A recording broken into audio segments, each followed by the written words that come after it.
Merci Vincent. On a la lourde tâche d'assurer la dernière table ronde, mais vous allez voir, quand vous allez découvrir les solutions des deux personnes que j'ai à mes côtés, vous allez trouver ça passionnant.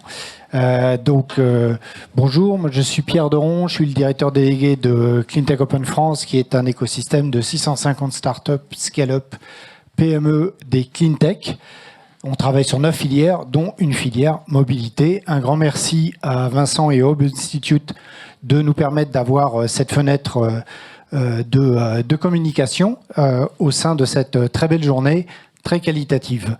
Voilà, je suis ravi d'accueillir à mes côtés Arnaud Pigounides, qui est le président et fondateur de Rêve Mobilité et d'autres choses. Vous allez en savoir plus très rapidement, ainsi que Christian Bruer, qui est le fondateur et président de Mobion. Merci à tous les deux d'être là.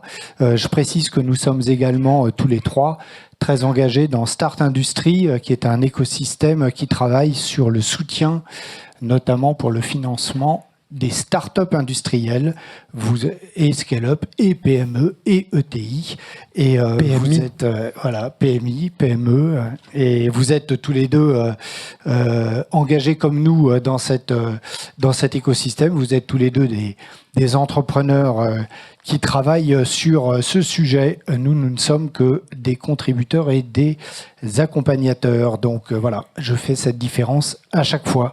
Vous portez tous les deux des solutions décarbonées, complémentaires, qui prennent en compte l'éco-conception et l'éco-circulaire. On y reviendra. Et là, vous voyez tout de suite l'évolution en termes de type de solutions que l'on peut avoir au fil des années. Ça va très très vite.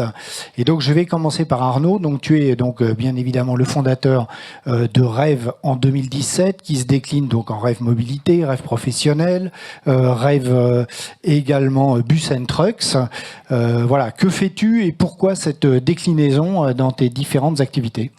Alors, merci de m'accueillir. En fait, ce que nous faisons, c'est du rétrofit électrique au sens de la réglementation que j'ai introduite en France, puisque j'ai créé la filière du rétrofit électrique, donc à batterie ou à pile à combustible hydrogène. Donc, transformer un véhicule diesel ou essence en électrique, que ce soit du 2 roues jusqu'au bus, c'est autorisé depuis 2020. Vous en avez un petit peu entendu parler depuis tout à l'heure ce matin avec la région Centre-Val de Loire, qui a fait avec Transdev des projets de rétrofit qui circulent déjà.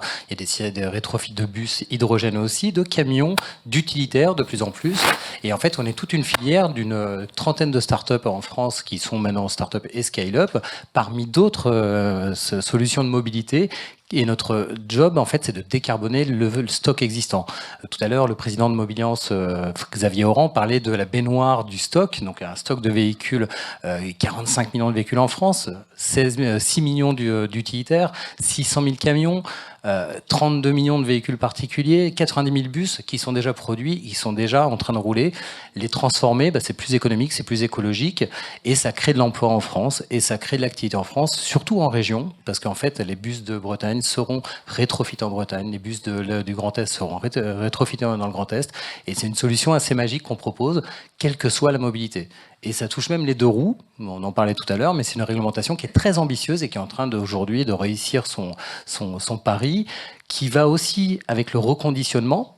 Donc les métiers du reconditionnement dans la mobilité est très très importante. Tout garage faisait du reconditionnement sans le savoir à l'époque. Et aujourd'hui, il y a des vraies filières de reconditionnement jusqu'au remanufacturing où on peut refaire des véhicules entiers avec ce qu'on a déjà. Et avec des technologies nouvelles, donc c'est de l'upcycling et c'est beaucoup d'économies de gaz à effet de serre. Donc c'est pour ça qu'on peut s'appeler de la réindustrialisation verte. C'est vraiment remettre de l'industrie en France sur des véhicules français par des sociétés françaises.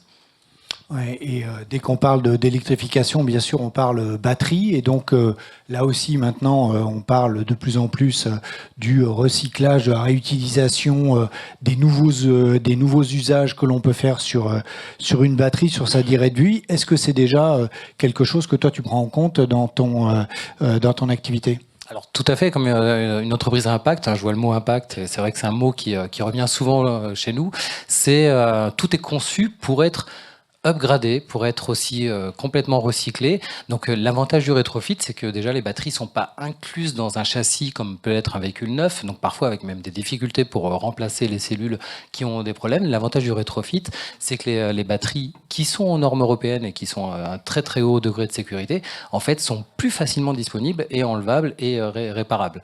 Il faut savoir que dans l'automobile européenne, les normes sont très très très strictes, hein, que ce soit sur les deux roues ou que ce soit sur les véhicules. C'est vraiment toute une chaîne, une supply chain qu'on assure jusqu'à 10, 12, 15 ans. En fait, les batteries de véhicules ont une première vie, donc jusqu'à 70% de state of charge ou 80% selon les types de véhicules, c'est dans la voiture, dans le bus, et après on peut les enlever et commence la deuxième vie de la batterie, c'est-à-dire en stationnaire. Je crois que tu en fais aussi, hein, parce qu'en fait on ne peut pas créer des batteries sans déjà penser à les mettre sous des panneaux photovoltaïques ou les mettre à la maison pour prendre en heure creuse et utiliser au prix de l'heure pleine, parce que c'est toujours ça d'économiser. Et après, il y a la filière du recyclage. La France est très haut niveau sur le recyclage. On est à peu près à 95% de recyclage aujourd'hui. Alors, ça me concerne un petit peu moins, même si ça fait partie de ma feuille de route, parce que moi, je commencerai à recycler en vrai dans 15 ans. Donc j'ai encore un peu de temps, mais c'est vrai qu'on y contribue aussi par notre chiffre d'affaires et aussi par les actions qu'on mène avec toute la filière.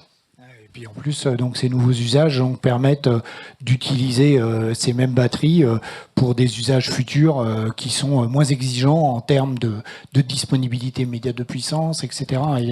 Oui, d'autant plus que ça autorise aussi les nouvelles technologies.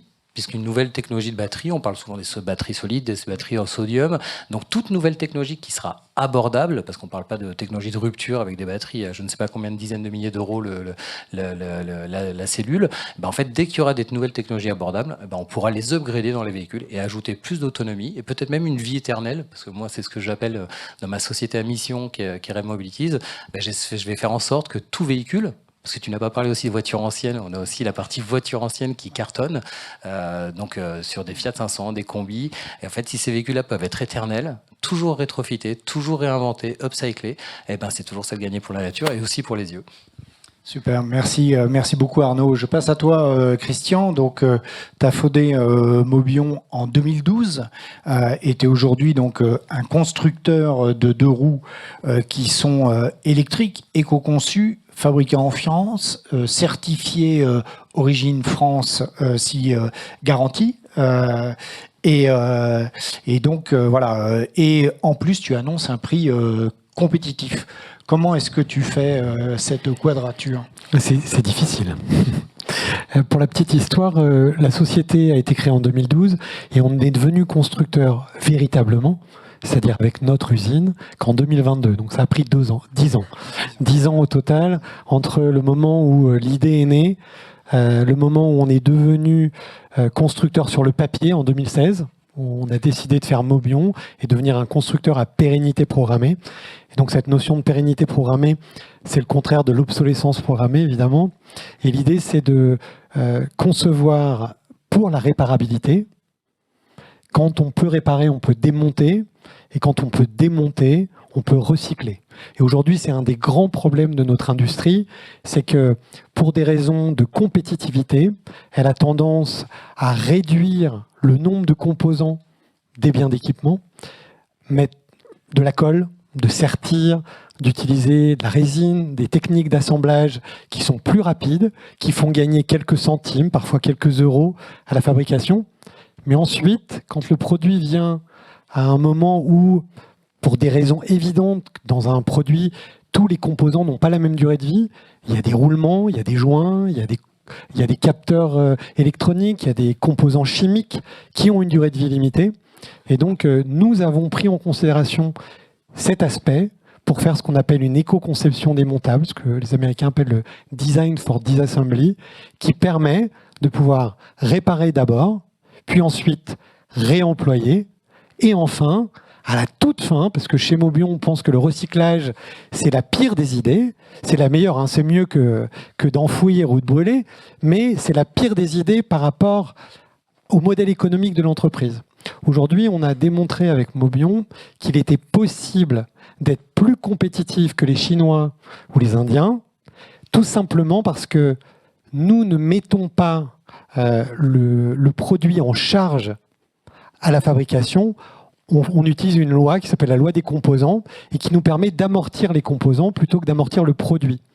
Et donc évidemment, quand dans un produit cohabitent des joints en polymère et des aimants permanents ou des bobinages en cuivre, la durée de vie globale, elle est bien supérieure aux joints ou au roulement.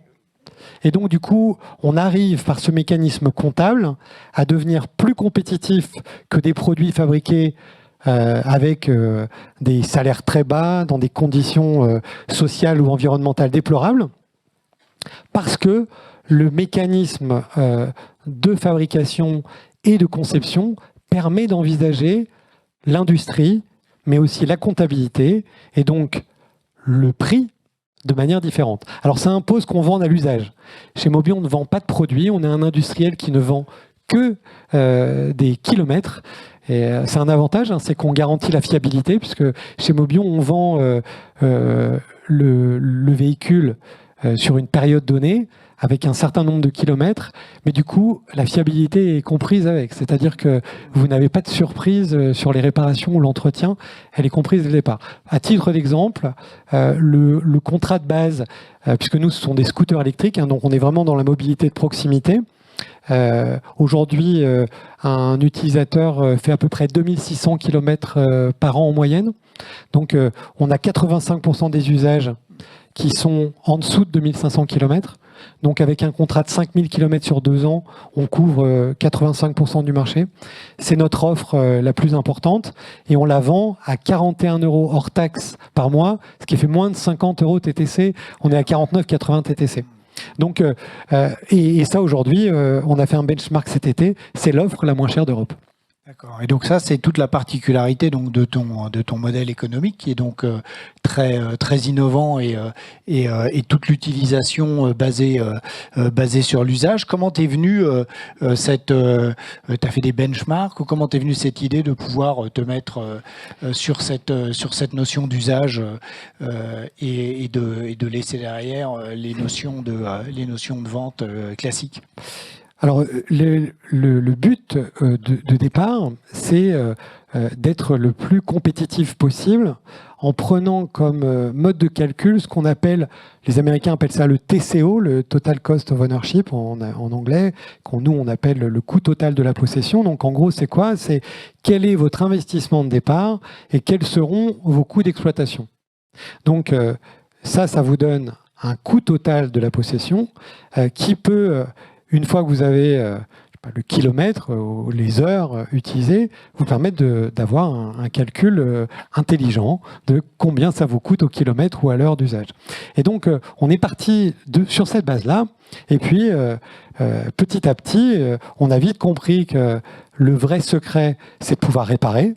Parce que la durabilité, plus ça dure longtemps et plus ça peut s'amortir sur une durée longue et plus c'est rentable.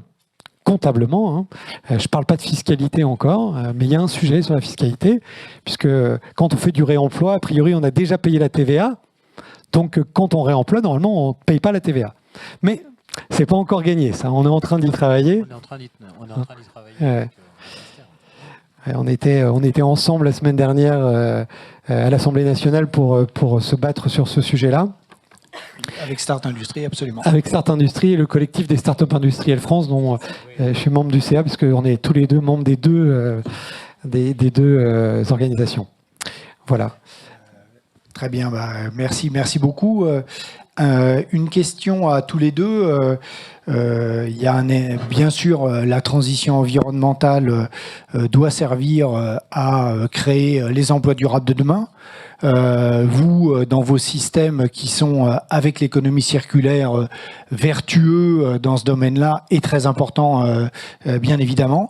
Est-ce que vous pouvez nous en dire un peu plus ? Pour être assez réaliste, on parle beaucoup de TCO, alors donc que ce soit dans le neuf et dans le rétrofit, donc l'utilisation de véhicules déjà existants et les transformer en électrique à batterie. On a beaucoup parlé de batterie, mais aussi avec les technologies hydrogènes, hein, donc qui sont dans notre réglementation et qui commencent à faire de nombreuses émules, notamment des collectivités comme Dunkerque, hein, qui a fait des appels d'offres pour ses bennes à ordures ménagères en hydrogène, en rétrofit hydrogène, ou la région Auvergne-Rhône-Alpes qui vient de faire le premier appel d'offres de 50 bus hydrogène. En fait, on a une formidable opportunité, c'est de montrer que le TCO est extrêmement intéressant, en plus avec des sociétés made in France, avec des compétences françaises, des ingénieurs français, avec des ateliers en France. Donc nous, dans le rétrofit, on fabrique nos batteries en France. Alors malheureusement, encore les cellules viennent d'Asie, parce qu'on n'a pas le choix, mais on a par exemple signé avec Verkor pour avoir des batteries dès 2026 pour mettre dans nos véhicules, et on sera dans un écosystème à 95% européen, et c'est ma volonté aussi de montrer qu'on peut le faire différemment, et c'est plus intéressant pour le portefeuille. Et derrière tout ça, il faut vraiment réaliser, on parlait tout à l'heure donc de flux de véhicules entrants dans le stock, il faut savoir que 45 millions de véhicules, 620 millions 7, 9 par an, il suffit de calculer, c'est 27 ans pour transformer tout le parc. 27 ans, c'est 2051. Je pense qu'on peut aller plus vite, et on peut participer, en plus du neuf, à aller beaucoup plus vite, et c'est l'objectif, c'est d'aller beaucoup plus vite. Je serais ravi en 2032 de me dire « Oh, j'ai plus de véhicules à rétrofiter parce qu'on a vraiment très bien travaillé. Peut-être que je partirai dans un autre pays parce que heureusement on est sur un secteur mondial. Il y a 1,3 milliard 300 millions de véhicules dans le monde, donc il y a de quoi faire. Mais en tout cas, tout ça, c'est vraiment un écosystème local. Comme je vous disais tout à l'heure, les véhicules bretons seront faits en Bretagne par des ateliers en Bretagne. On a la chance d'avoir un très très gros réseau industriel et dont tu profites, dont on profite tous de professionnels, à la fois pour les moteurs, à la fois pour les éléments, à la fois aussi pour l'installation. Et donc, quand je vois en fait les chiffres, il faut à peu près 300 heures pour rétrofiter un bus, 35 heures en moyenne pour rétrofiter un utilitaire. Si on fait, allez, admettons 300 000 véhicules, c'est plus de 1400 emplois que j'aurais créés moi. Donc si je fais ma société de 300 000 véhicules, ce qui est rien par rapport à... Et tu n'as pas compté les emplois indirects et les emplois induits? Si, il y a les indirects. Si, il y a les indirects. Non, sinon, j'aurais trop de feuilles de paye à payer. Et toi, avec Mobion, Christian? Alors, nous, on a déjà commencé un process. On a racheté un site industriel dans l'Aisne, dans les Hauts-de-France, qui fait 24 000 m². Donc, on avait trop de place, beaucoup trop de place. Du coup, on a accueilli des chantiers d'insertion. On en a déjà 2 sur place. Et on est en train de mettre en place un système pour le démontage des véhicules. Parce qu'aujourd'hui, on le fait faire par des ouvriers polyvalents, donc qui travaillent parfois sur la chaîne et parfois sur les scooters qui reviennent de contrat. Et donc, on a plein d'économies d'échelle à réaliser avec ça, avec l'insertion, avec la formation. On voudrait faire de notre usine une usine apprenante, faire une espèce de école de production, mais dans une usine, de façon à avoir...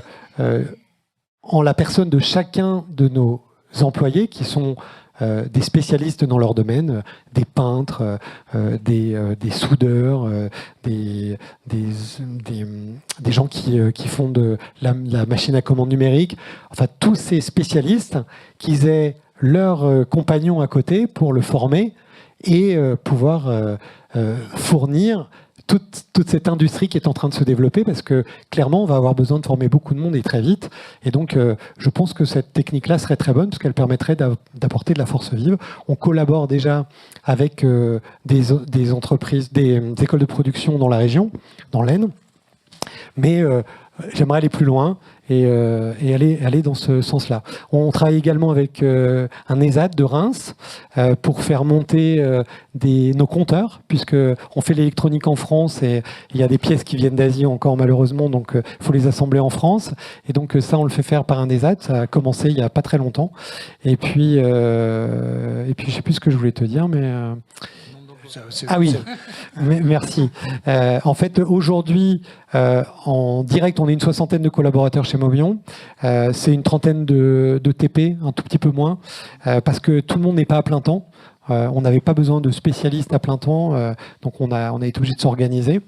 Et à terme, je pense qu'effectivement, cette industrie circulaire, elle a beaucoup de potentiel pour créer de l'emploi, parce que ce sont des emplois qui ne seront pas délocalisables.